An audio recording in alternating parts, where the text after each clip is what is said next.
loi sur le DMCA, qui est une loi qui date de 98, qui avait été votée sous Clinton, et qui en gros autorise ces plateformes-là à diffuser du contenu qui ne leur appartient pas jusqu'à ce que l'ayant droit se manifeste et dise « Coucou, je suis l'ayant droit, je vous le prouve, s'il vous plaît, retirez ma vidéo ». Oui, parce que là, vous parlez de ce qu'on appelle la piraterie, c'est-à-dire que ces plateformes, ces plateformes de streaming ponctionnent sur des vidéos, enfin prennent des vidéos payantes à l'origine, les diffusent en gratuit sur leur site pour attirer les gens. En fait. Alors ce qui est diablement malin, c'est que pendant des années, effectivement, ils ont fait leur beurre sur uniquement du contenu piraté, on va dire, ou en tout cas à 99%.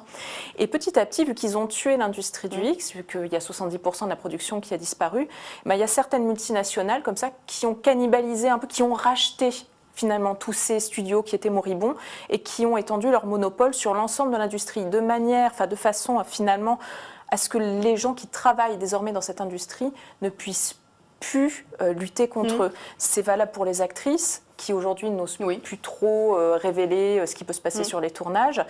Il y a encore eu un scandale il n'y a pas si longtemps que ça. Juste avant Noël, il y a une actrice qui a déclaré avoir été violée, piétinée sur un tournage. D'autres actrices ont suivi en disant « Ah bah moi aussi j'ai subi exactement la même chose avec tel réalisateur ». Et puis depuis, silence radio. Voilà. Donc je peux que imaginer, je suis pas dans sa tête, je suis pas dans la vie de cette actrice, mais je ne peux que m'interroger, me demander, tiens, c'est marrant, avant Noël, cette actrice disait, je vais parler à CNN, je vais le dire à tout le monde. Et puis là, tout le monde se tait. Tout le monde se tait, c'est curieux quand même. Donc voilà, de toute façon, c'est jamais bon quand une société a un monopole total sur tout un secteur.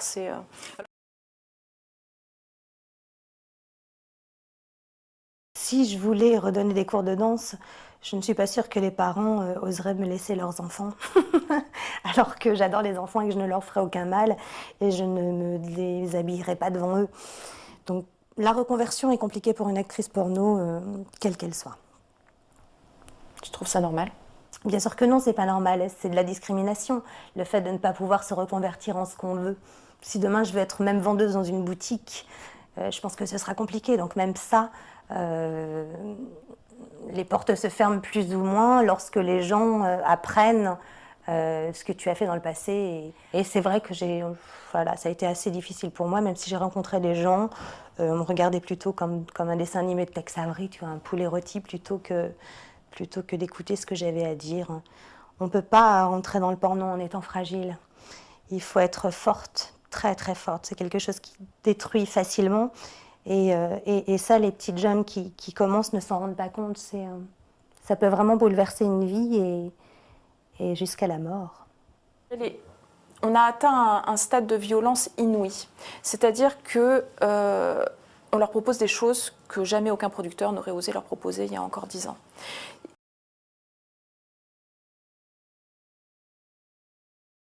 Il y a eu une gradation dans la violence. C'est aller de la petite fessée à la gifle, à la tarte, au coup. C'est-à-dire, c'est aller crescendo dans la violence, c'est aller crescendo dans, l'intensité aussi de ce qu'il aurait demandé physiquement, en termes de dilatation, soyons clairs.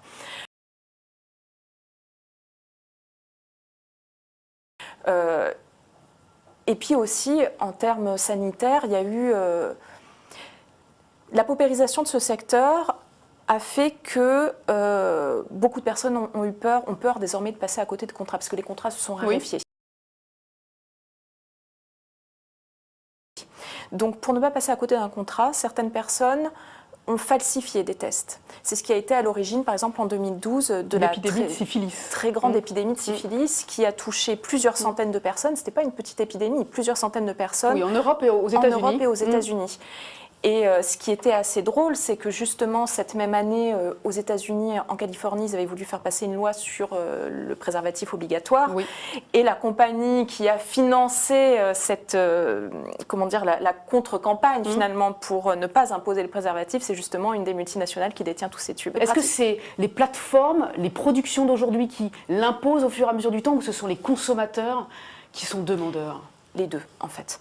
Tout a escaladé extrêmement vite. En fait, les producteurs ont paniqué. C'est-à-dire, ils se sont dit, le porno à la papa-maman, il y en a déjà plein les tubes, on va faire du contenu de niche. Donc, on va proposer du contenu un petit peu plus intense dans les pratiques. Donc ils ont fait ça, mais le problème, pour être clair, on va dire par exemple, ils se sont dit, des doubles pénétrations, il y en a déjà sur les tubes. Alors qu'est-ce qu'on va faire? Eh bien on va faire des doubles anales. Sauf que, bah non, au bout d'un moment, les doubles anales aussi se sont retrouvés sur les tubes. Donc ils vont dire, ah bah les consommateurs vont plus acheter double anal puisqu'on en trouve gratuitement. Faisons des triples. Ah bah tiens, maintenant des triples, il y en a. Faisons des quadruples. Et là, on en est au stade de la quadruple. Je ne sais pas jusqu'où ça ira. Est-ce que ça ira jusqu'à la mort? Est-ce que ça ira jusqu'à ce qu'il y en ait une qui fasse... Je ne sais pas. Mais en tout cas, jusqu'au viol, ça oui, puisqu'il y a de plus en plus de témoignages qui vont dans ce sens-là. Mais on se demande vraiment jusqu'où ça peut aller. Mais ça a été plus un mouvement de panique de la part des producteurs qui se sont dit, mais mon Dieu, on est en train de faire, on va mettre la clé sous la porte, produisons du contenu différenciant, comme on dit dans ce jargon. Je vous parle de cette violence et des consommateurs parce que vous n'en parlez pas des consommateurs. Pourtant, ils ont une grande part de responsabilité dans cette évolution. Je suis pas sûre qu'on puisse responsabiliser les consommateurs, en fait. Je pense que même quand on leur présente des images horribles et qu'on leur démontre par A plus B que c'est quand même pas Jojo, je suis pas sûre que le consommateur, ce soit au consommateur de se responsabiliser, de dire « Ah bah non, finalement, je vais consommer éthique ».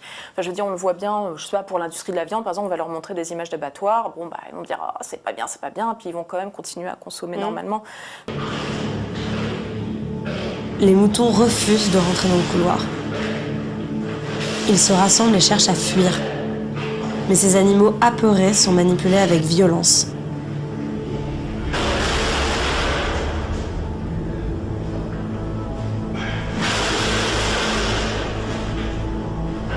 Donc je ne crois pas trop à ce sursaut-là. Et en plus, dès que ça touche à la sexualité, c'est quand même quelque chose d'extrêmement tabou.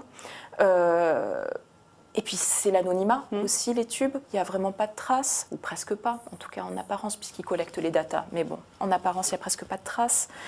Donc finalement, qui va savoir qu'ils sont en train de regarder des vidéos où la fille se prend des gifles? Il n'y a plus de culpabilité. C'est pas comme avant où on allait acheter sa VHS ou son DVD et où il fallait affronter le regard, genre bonjour, je vais prendre viol numéro 33. C'est pas exactement. Vous pensez la que ça même dit quand même quelque chose sur notre société?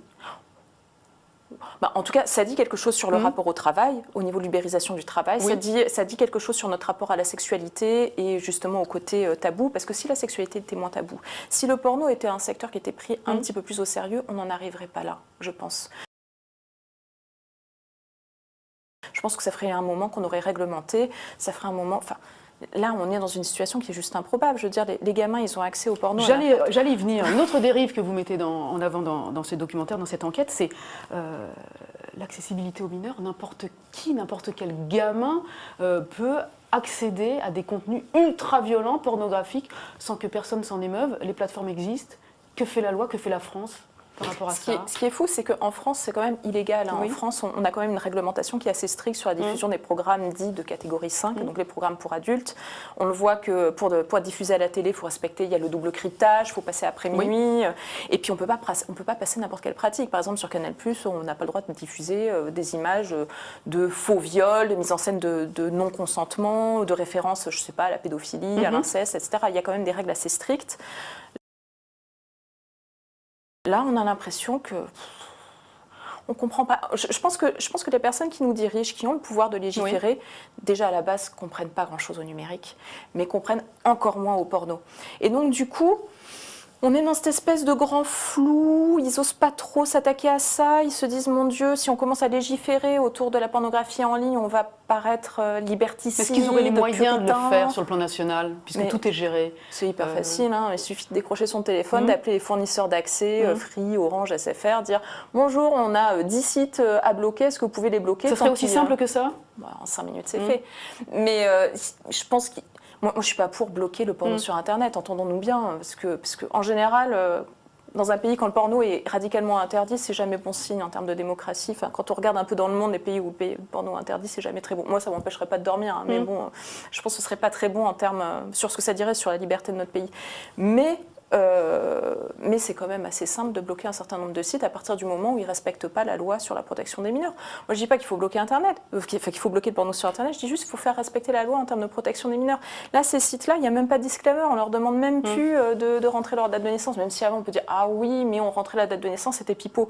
N'empêche que ça leur faisait atteindre un plafond, puisque un des fondateurs d'un de ces tubes me l'a confié pendant que j'étais en train de faire ce film, m'a dit au début, on avait un disclaimer, sauf que ça nous a fait atteindre un plafond en termes de trafic, qu'on a vu d'autres concurrents développer leurs tubes de leur côté, ils étaient en train de nous dépasser, on a été obligé de faire sauter le plafond. Donc ça veut dire que concrètement, ils ont conscience qu'ils doivent compter sur comment dire, la fréquentation des mineurs sur ce site, en fait. Ils ont conscience quand même qu'ils en ont besoin. Puisque eux, ce qu'ils vendent, c'est pas de la vidéo, c'est pas comme les producteurs à l'ancienne qui vendent leurs vidéos. Eux, ce dont ils ont besoin, c'est générer un maximum de trafic tout à fait. pour revendre de l'espace publicitaire.